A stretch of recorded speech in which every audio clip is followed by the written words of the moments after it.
Hi, I'm Karen Roth from RE/MAX Integrity Leaders. Welcome back for part 2 on how to buy a home on Long Island.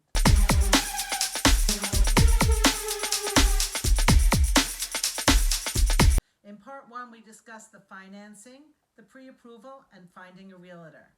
Now we're going to delve a little deeper as we prepare on the search itself. Tip 4. So it's time to start the research process. You can search online. Usually the MLS in your area is the most accurate. Actually, that's where all these sites pull most of their information, but they also pull from other sites.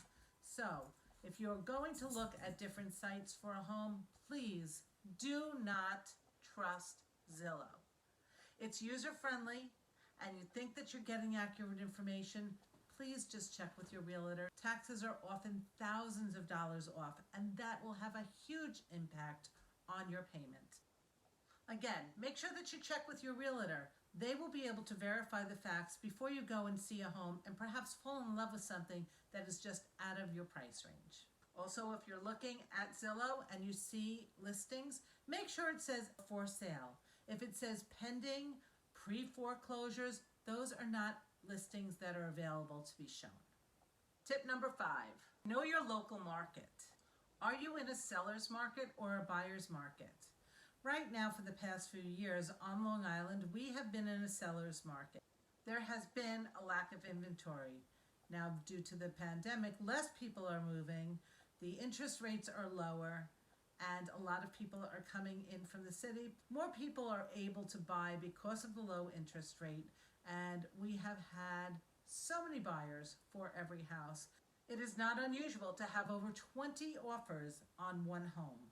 So be prepared not to fall in love with every single home, because chances are you're going to get beat out on many homes before you find the home.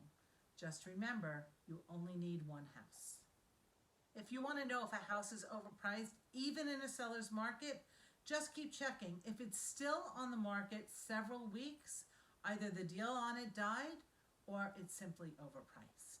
Number 6, well, we're ready to start looking at homes. This is the exciting part, but make sure you have all your ducks in a row. How many bedrooms do you need? How many bathrooms? Do you need a garage? Are there specific style homes that you simply will not even look at? Make a list that fits the criteria. Make sure you break it up into wants and needs. And very important to know is, especially in a seller's market, are you handy? Are you willing to purchase something that maybe you have to do a kitchen and bathrooms?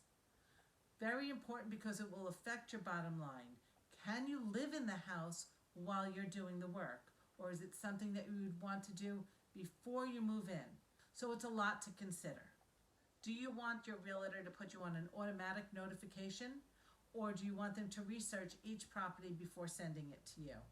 Either way, it can be done with our local MLS. Do you want to be notified daily, hourly, weekly? It's all up to you, and it's a good discussion to have with your realtor. Does your schedule change every week? Or do you have a set day that works for you in terms of looking at homes? Most often the seller wants as much notice as possible so they can get the kids out of the house, make sure that they clean up the mess that comes from everyday living. So as much notice as possible. Before you start seeing homes, your agent should have you sign the necessary forms. Most important is your agency disclosure, because that needs to be on record before they start showing you homes on who they work for. That needs to be signed prior to seeing any homes, as well as your fair housing disclosure form.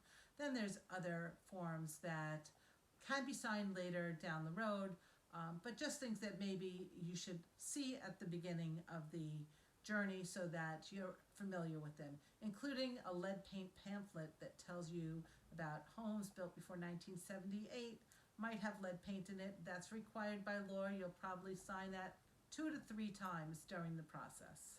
And then it's off to look at homes. Remember, most important, live in your house, not for your house. So that wraps up part 2 on how to find your first home on Long Island. Part 3 will discuss the 4 tips on getting to the closing table. I'm Karen Roth from RE/MAX Integrity Leaders. I'll see you soon.